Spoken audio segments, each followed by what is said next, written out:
radiyo ijwi rya Amerika.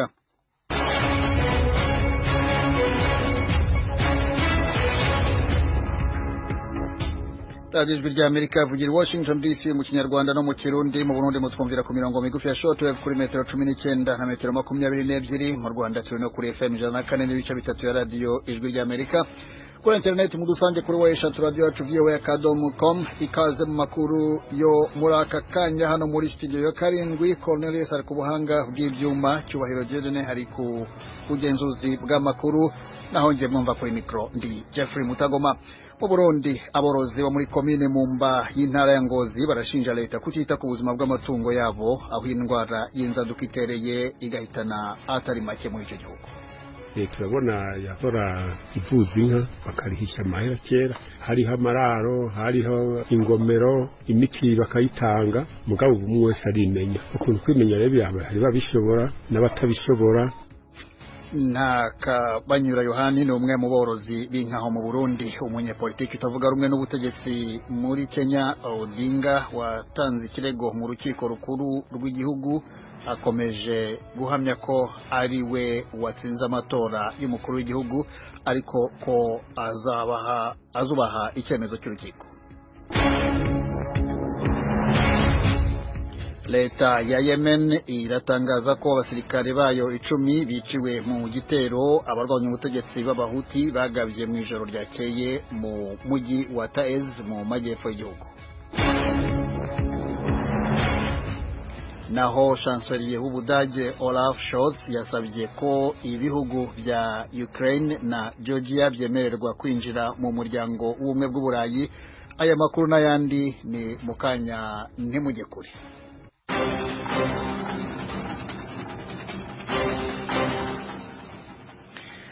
Amakuru tuhere kwavugwa hirya no hino ku isi, duhereye muri Angola. Komisiyo ishinzwe amatora muri Angola yatangaje ko uyu munsi ku wa mbere byavuye mu matora byerekana ko ishyaka riri ku butegetsi MPLA ari ryo ryegukanye intsinzi mu itora rya perezida n'amajwi 51.17% by'amajwi, mu gihe ishyaka ritavuga rumwe n'ubutegetsi UNITA ryo ryabonye 43.95% by'amajwi. Fidel Niyongabo nibyo atubwira.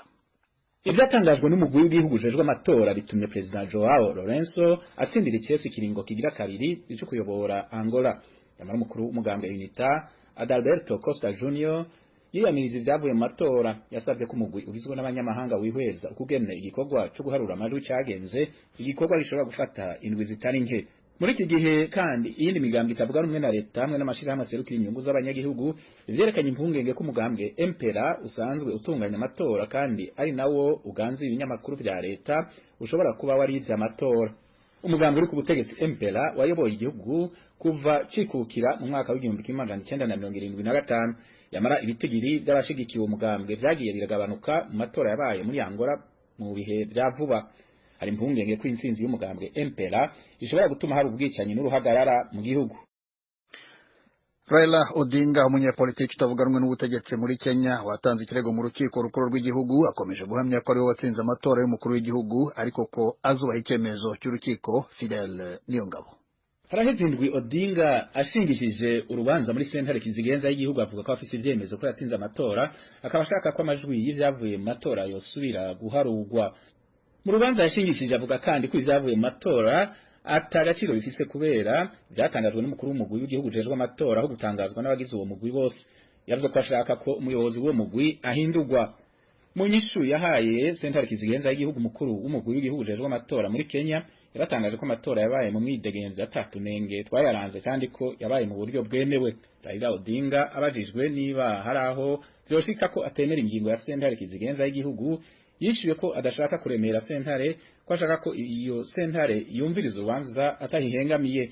Sentare kizigenza y'igihugu izoshikiza ingingo yayo ku itariki 5 y'ukwezi kw'icenda. Nubugira gatanu Odinga ahiganirwa amabanga y'umukuru w'igihugu muri Kenya yavuze ko habaye ubusuma mu matora igihe cyose yatsinzwe. Kuba Odinga atemeye ibyavuye mu matora byatumye haba impungenge ko ashobora gusubira kwaduka ubundi bwicanyi muri Kenya kubwabaye inyuma y'amatora yo mu mwaka wa 2007, igihe abantu barenga 1,200 bicwa, hamwe no mu mwaka wa 2017 aho abantu barenga 100 bishwe. Leta ya Yemen yatangaza ko abasirikare ba 10 biciwe mu gitero abarwanya ubutegetsi b'Abahuti bagabye mu ijoro ryakeye mu mujyi wa Taiz uherereye mu majyepfo y'uburengerazuba bw'igihugu. Nanone Fidel Niyongabo. Abasirikare batari bake bakomeretse muri ico gitero cari gifise intumbero yo kuzibira ibarabara rikomeye rihuza igisagara ca Taiz kirimo abantu bagera ku miliyoni 2 n'igisagara ca Laj kiri mu minwe ya leta. Amakuru atangwa n'igisirikare avuga ko abagwanya ubutegetsi bigaruriye ibice bitari bike vya Yemen harimwo n'umugwa mukuru Sana. Abahuti bagwanya ubutegetsi bwa Yemen barazibiye amabarabara akomakomeye aja muri ico gisagara kuva mu mwaka wa 2015. Leta ya Yemen ivuga ko ari agasomboroso gakomeye inyuma y'agahengwe kari kamaze amezi atari make. Impande zitana mu mitwe muri Yemen zari zisanzwe zarubajije amasezerano yo guhagarika ingwano kuva mu kwezi kwa kane. Ku gahengwe kari kagabanije gutana mu mitwe gukomeye hagati y'inteko za leta n'abagwanya ubutegetsi b'Abahuti. Leta yemewe n'amakungu ivuga ko igitero Abahuti bakoze mu gisagara ca Taiz kigeramiye utwigoro twose two guhagarika ingwano no gushika ku mahoro. Uno munsi kuwa mbere kandi amashirahamwe haranira agateka ka muntu 16 yasavye Abahuti bagwanya ubutegetsi bwa Yemen kugurura amabarabara aja mu gisagara ca Taiz kugira byorohereza ibikorwa byo gufasha abanyagihugu bari muri ico gisagara kigira gatatu mu bunini mu gihugu. Umutegetsi ukomeye w'idini ry'Abayisilamu b'Abashiite muri Iraq Muqtada al-Sadr yatangaje ko aretse politike ni nyuma yaho igihugu cye kimaze hafi umwaka kitagira leta nshya. Fidel Niyongabo. Muqtada al-Sadr yabitangaje ku rubuga Twitter aho yavuze ko inzego zose zifitanye isano n'umuhari wiwe Movement Sadrist zizokugara kiretse indatemwa ya se wiwe yagandaguwe mu mwaka w'1999. Sadr yatangaje ko yafashe ingingo yo guhagarika burundu kwivanga muri politiki. Yaragize uruhara mu kiringo kitari gito muri politiki ya Iraq naho ubwiwe atigeze aja muri leta mu buryo bugaragara. Ivyo Sadr yatangaje bibaye iminsi 2 nyuma yuko avuze ko imigambwe yose harimo wiwe yotegerezwa guheba ibibanza ifise muri leta kugira bifashe gutorera inyishu ibibazo vya politiki bimaze amezi atari make mu gihugu. Kuva habaye amatora y'abashinga amateka mu kwezi kw'icumi mu mwaka uheze, ibibazo vya politike byaratumye igihugu kitagira leta nshasha, umushikiranganje wa mbere canke umukuru w'igihugu, bivuye ku kutumvikana hagati y'imigwi itandukanye kubijanye no gushiraho urunani hagati yayo. Abashigikiye Muqtada al-Sadr basabye ko inama nshinga amateka isamburwa hakaba amatora mashasha. Ku munsi wa gatandatu w'indwi turangije, al-Sadr yavuze ko ikenewe cyane ko impande zose zagize uruhara muri politike kuva leta zunze ubumwe za Amerika ziyoboye urunani rwateye Iraq mu mwaka wa 2003 zihagarika gusubira kugira uruhara muri politike harimo umuhari wiwe Movement Sadrist. Yatangaje ko iteguriye gutera igikumu ku masezerano yerekeye iyo ngingo mu masaha 72. Muqtada al-Sadr umumenyesha butumwa w'idini ry'Abayisilamu b'Abashiite muri Iraq afise abantu imiliyoni n'imiliyoni bamushigikiye. Yagiye arahindagura hahagaze muri politike mu kiringo c'imyaka itari mike.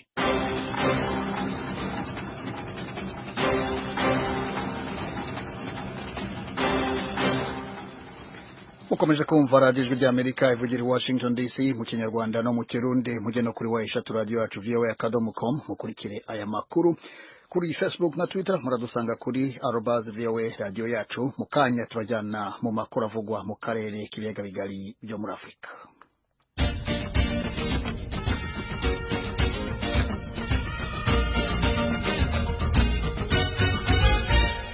Ayo mu karere k'ibiyaga bigari byo muri Afrika tuyahera muri Uganda aho umwana w'umukobwa yiciwe muri Arabia Saudite aho yari yaragiye gukora akazi ko mu rugo. Radio ijwi ry'Amerika yavuganye nabo bakoranaga mu mujyi wa Jeddah tumenya ko yitwa Sofia akaba akomoka hitwa Kansanga i Kampala. Hari hashize rero ibyumweru 2 inteko ishinga amategeko ya Uganda ishyizeho akanama k'abadepite gashinzwe gukora iperereza ku ihohoterwa ry'abaje gukora mu bihugu by'Abarabu. Abaturage ba Uganda bagasaba leta ko yatabara abo bahohoterwa.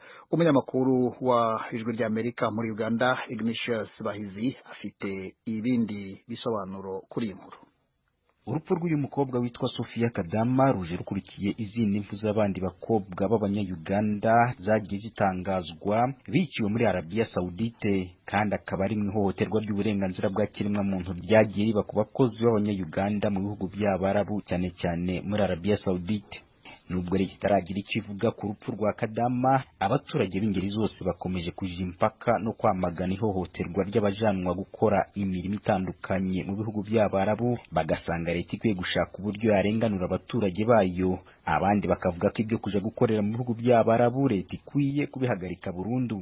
Sharon Kemigisha n'umwe mu bakoreyeho muri icyo gihugu kandi akavuga ko yahohotewe ubu ni impirimbanyi uburenganzira bwa kiremwamuntu hano Kampala. Avuga ko abanya-Uganda bakorera mu mahanga batagira ababavugira kandi leta yunguka imisoro myinshi iva mu kazi kabo. We can't let the government give a blind eye on the dead bodies that enter airport every day. Ati ntidushobora kureka ngo leta ikomeze kwirengagiza umubare w'imirambo yinjira ku kibuga cy'indege buri munsi, kandi tukanabaza impamvu ari abakobwa gusa bapfa n'impamvu bapfira muri Arabia Saudite. Kubera iki abanya-Uganda gusa? Leta ya Arabia Saudite igomba gusobanura. Leta ya Uganda nayo igomba gutanga ibisobanuro na raporo isesuye, kuko tubona ibindi bihugu birengera abakozi babo babimukira. Uganda nayo igomba kurenganura abayo. We are seeing other countries protecting their migrant workers.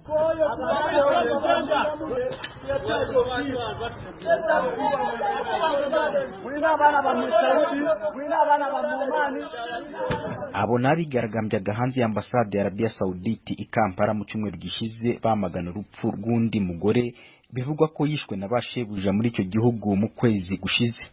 Bigaragambyaga bafite isanduku basize ku muryango wa ambasade basaba ko leta ya Arabia Saudite ihagarika ubwo bwicanyi ikanafatira ibihano ababukora. Mawanda Nkunyingi, umwe mu badepite batavuga rumwe n'ubutegetsi muri Uganda, yasabye guverinoma guhagarika ibyo kohereza mu bihugu by'Abarabu abakozi no gushakira ibihumbi badafite akazi muri Arabia Saudite impapuro z'inzira n'itike zabagarura mu gihugu. It is very touching and saddening that a number of Uganda nationals. Ati birababaje cyane kubona umubare munini w'urubyiruko w'igitsina gore n'igitsina gabo b'abanya-Uganda bahohoterwa mu burengerazuba bwo hagati.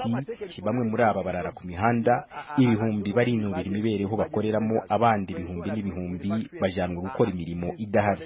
Dukeneye ingamba zihutirwa zo gusubiza mu gihugu cya Uganda bamwe muri abo. Hari n'abafunzwe baregwa kuguma muri icyo gihugu mu buryo butemewe n'amategeko, ariko gereza ziteguye kubarekura ziramutse zibonye ubuhamya ko bafite itike zo kubacyura.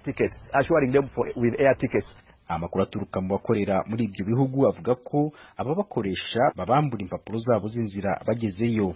Ijwi rya Amerika ryagerageje kuvugisha Minisiteri ishinzwe imirimo ari nayo igenzura abanyagihugu bakorera hanze ntibyashoboka. Ariko mu kwezi gushize komite y'inteko ishinga amategeko ishinzwe imirimo yasabwe gukora iperereza ku ihohoterwa ry'ikiremwa muntu rikorerwa abakozi babimukira ba Uganda muri Arabia Saudite. Iyo komite yasabye guverinoma kuvugurura amasezerano yagiranye na Arabia Saudite kugira ngo icyo gihugu cyemeze kurinda abanya-Uganda. Nk'uko inteko ishinga amategeko ibivuga, mu myaka 5 ishize Uganda yohereje abakozi barenga 160 muri Arabia Saudite. Uganda ni kimwe mu bihugu by'aka karere byohereza abakozi benshi muri Arabia Saudite n'ibindi bihugu by'Abarabu kuhakorera, ariko hakaba hari n'amakuru yuko iki gihugu gikoreshwa n'abandi bantu bakomoka mu bihugu bitandukanye nk'inzira yo kwambukizamo abantu bababwira ko bagiye gukorera hanze, ariko baciye mu nzira zitemewe n'amategeko. Bamwe bavuga ko ari ugucuruza abantu. Ignatius Bahizi, Ijwi rya Amerika, Uganda. Amakuru yacu tuyakomereze mu Rwanda, aho umuziranenge Blandine, umunyarwandakazi w'imyaka 32 wavukiye mu karere ka Gicumbi mu ntara y'Amajyaruguru, afite intego yo kugeza ku bagore n'abakobwa bagera kuri 2 miliyoni ibikoresho bifashisha mu gihe cy'imihango. Inkuru irambuye turagezwaho na Asumta Kaboyi. Ibi umuziranenge avuga ko azabigeraho abinyujije mu mushinga yatangije wiswe Cosmopade. Ibi bikoresho bimenyerewe nka Cotex bikozwe mu myenda. Uyikoresheje azajya yikoresha inshuro nyinshi kuko imeswa. Nyuma y'imyaka irenga 2 atangije umushinga, uyu mukobwa yiyemeje kugeza utu dutambaro tw'isuku ku bagore n'abakobwa bagera kuri 2 miliyoni mu gihe cy'imyaka 2. Ibi umuziranenge n'abafatanyabikorwa be babitangaje mu gikorwa cyo kumurika ibikorwa byabo no gutangiza ku mugaragaro umushinga mugari wo kubonera abagore n'abakobwa udutambaro tw'isuku bifashisha mu gihe bari mu mihango. Iyi Cotex ikoze mu gitambaro, agapaki kamwe kakaba karimo 5.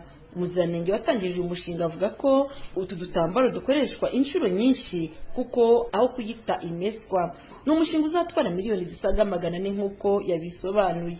umuziranenge asobanura ko izi kotegisi zizafasha abagore n'abakobwa cyane abo mu cyaro batabasha kwigurira izisanzwe. Cosmopolitan tukazigeza ku bakobwa n'abadamu bagera kuri miliyoni 2 ari bakenshi bagorwaga no kugura izi kotegisi zindi ziri ku isoko. Abenshi biganje mu cyaro kubera ko ahanini ikibazo gihari n'abatabashaga no kwigurira izihari ku isoko, ariko dufitemo n'abanyamujyi bazigura, haba harimo abo zino zindi kubera zibamo imiti zibabura. Bigize amahirwe umwana wese w'umunyarwanda ntasibe ishuri kubera ko yabuze icyo akoresha mu mihango, umugore wese ntasibe akazi cyangwa andi mahirwe y'ubuzima kubera ko ari mu mihango. Agapaki kamwe k'izi kotegisi kagura amafaranga 6,000 kazakoreshwa imyaka 2. Utu dutambaro tw'isuku dusanzwe tugura amafaranga 200 ahandi tukamara ukwezi kumwe. Irumva Benita ni umunyeshuri w'imyaka 18 wo mu karere ka Burera mu ntara y'Amajyaruguru, yishimira utu dutambaro. Bwiza bw'ipad imbere na mbere n'ikintu twabonye byadufashe kwiziga mu mafaranga. Ikindi cyo twakuye muri izi ngizi ntago zitwikana, ngiye nk'umuntu wazigerageje ntago zigeze zimbabura. Ikindi cyiza cyazo kuzindi hari ukuntu uzuzuraga umuntu akaba yakwitasha akagira ikibazo, barambona gutema ahantu ndi bunyure, ariko izi ngizi kuvigiye nazikoresheje n'abagenzi banjye bagiraga ikibazo kirekire, nta muntu ndabona huye n'icyo kibazo cyo kwitasha. Ngewe ku bwanjye ndagafura neza bakanika ku izuba ku mugozi muri se twara ahantu bagera izuba neza. Utu dutambaro twifashisha mu gihe abagore bari mu mihango, twifashishwa cyane n'abanyeshuri. Kuri ubu n'abagore bakora imirimo inyuranye baratuyobotse. Madame Alice Winema ari muri abo. Mudamu tundi nakoreshaga mbere, hari igihe cyageraga nkumva simerewe neza, rimwe na rimwe tujya tubyita kubabuka, ugasanga rimwe na rimwe wenda twanambabuye, ariko kuva natangira gukoresha utungutu mba numva rwose mfite umutuzo, ibyo bibazo ntabyo nkigira. Niba nguza agapaki amafaranga runaka nkagakoresha umwaka ugashira 2, narakarishye rimwe gusa, birumvikana ntabwo ari kimwe nuko najya ngura buri gihe ibyo ndi buhite njugunye. Abatagiranye n'utu dutambaro bemeza ko isuku yatwo yoroshye ugeranije n'ibyo basabwa. Urumva gakozwe mu myenda navuga ngo yoroshye no kugirira isuku. Nuvuga ngo rero ikiza cyane nta nubwo bisaba amasabune navuga ngo arahenze, amaomo iki, ahubwo tuba turi konseye gukoresha isabune isanzwe rwose dukoresha mu buzima bwacu bwa buri munsi. Ubwo rero icyo ukora ni ukudushyira mu mazi meza ugafura nk'uko ufura, ariko wenda ukongeraho kugatampa cyangwa se kukarekera mu mazi n'isabune igihe gitoya hagati y'amasaha 4 n'6, ubundi rwose kavamo ari gataraga ari gashyashya. Uyu mushinga ukorera mu murenge wa Kimironko mu mujyi wa Kigali. Nyirawo avuga ko kuri ubu yatangiye guhugura abagore n'abakobwa bo hirya no hino mu gihugu ngo bazinjire muri ibi bikorwa. Brandine Umuziranenge asobanura ko ikigo gishinzwe ubuziranenge mu Rwanda kitaremeza ubuziranenge bw'izi kotegisi kuko kugeza ubu basuzuma ubuziranenge bw'igitambaro zikozwemo. Ubushakashatsi bwakozwe na Minisiteri y'Uburezi mu mwaka w'2017 bwerekana ko 18% by'abakobwa bari mu kigero cy'imyaka 16 kuzamura bata ishuri mu gihe bari mu mihango kubera kubura ibikoresho by'isuku. Asumta Kaboyi, Ijwi ry'Amerika, i Kigali.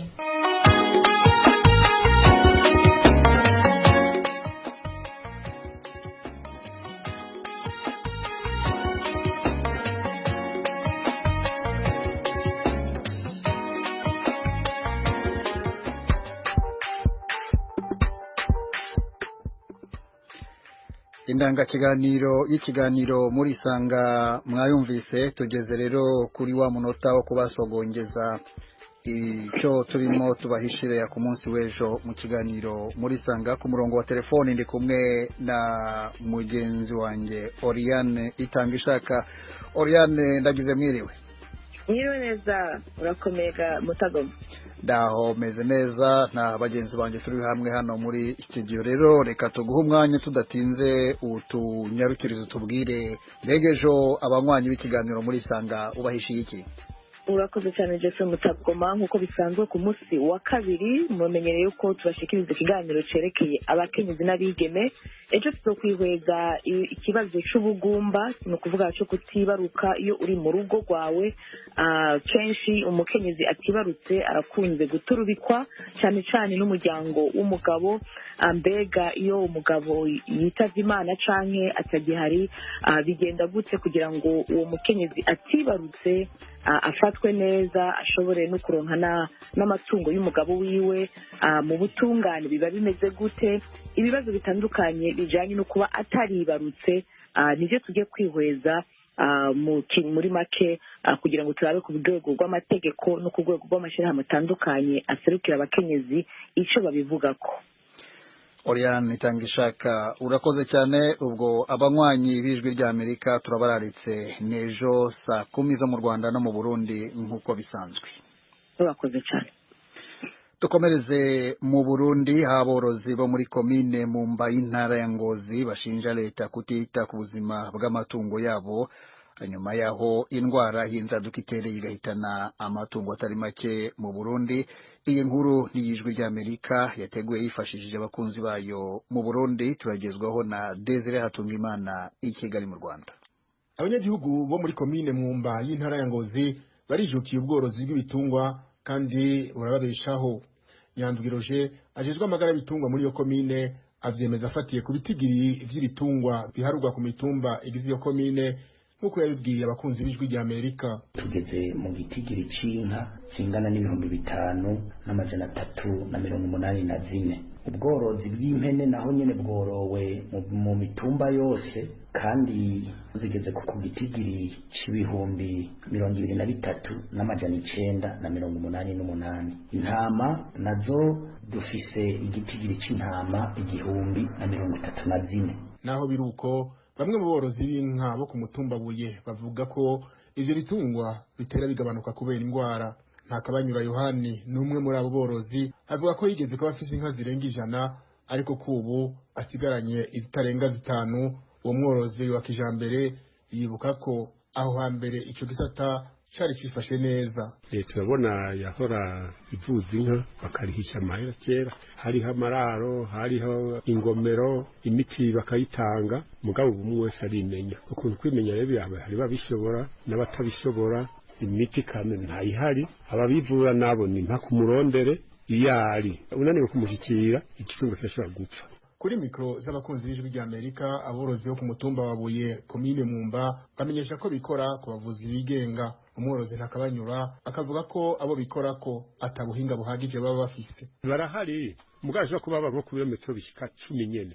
Ubu hari nabo yoba hagufi ni kirakabagize ntazwi na leta ni nk'umugenda kurondera kuryafashe kumbure peteta gufashe n'ubwo mu byatazi bwo ukanya gusa ko yo gukiriza hamwe guterera amasese dakwiye kikabura gukira kikabura no kugira gute ugasanga igipfungima kino kugira yicururize wa muti awuronkemo amafaranga menshi kumbe ntiyagutereye umuti ukwiye. Ujejwe amagara y'ibitungwa muri komine Mumba nawe nyene aremeza ko haragahaze mu gisata c'ubuvuzi bw'ibitungwa. Mu kiganiro n'abakunzi b'ijwi rya Amerika Nyandwiroje akabona ko ico gisata gikwiye kugarukirwa. Nukuvuga igitigiri cyabo kurikirana ivyo bitungwa nkuko vyasabwa nikiri ku rugezo rushimishije kuko usanga imitumba iri kure na kure ugasanga umuntu kwiyunguruza kugira ngo ashike kuri iyo mitumba biragorana. Rero igitigiri cyabo buri bitungwa twaba tuvuga ati cyo kongererezwa kugira ngo abene igihugu tubashikire byoroshe. Ako kamo leta y'u Burundi izera kitabiriye mu nama shikiranganje yo kugenekeza bya 20 ukwezi kw'indwi guheze yasanze igisata c'amagara y'ibitungwa carafashwe minenegwe. Ivyo bikaba vyatumwe nuko abahora bafasha muri ico gisata bakuyemwe akarenge kuva mu mwaka w'1998 haciye habura uburyo bw'amafaranga nk'uko umunyamabanga akaba n'umuvugizi wa leta yabishikirije. Prosper Ntahogwamiye yatangaje ingingo zapfunditswe na leta mu ntumbero yo kugarukira ico gisata. Ubushikiranganje bujejwe indero bworaba ko mubo burungika kwiga hanze igisata c'ubuvuzi bw'ibitungwa coja mu bije imbere y'ibindi. Abakukurutse b'abahinga mu kuvura ibitungwa bakibishoboye bogarukanwa mu kazi. Gutera intege abikorera ivyabo bagashira imitahe mu kwigisha abavuzi b'ibitungwa. gushira muri kaminuza y'u Burundi igisata kijejwe kwigisha kuvura ibitungwa. Inka za baba 50 nizo zahitanywe n'inyonko yo mu kiyaya ca Rift cateye kuva mu kwezi kwa kane no mwaka muri komine Mumba y'intara ya Ngozi turi mu buraro bw'u Burundi.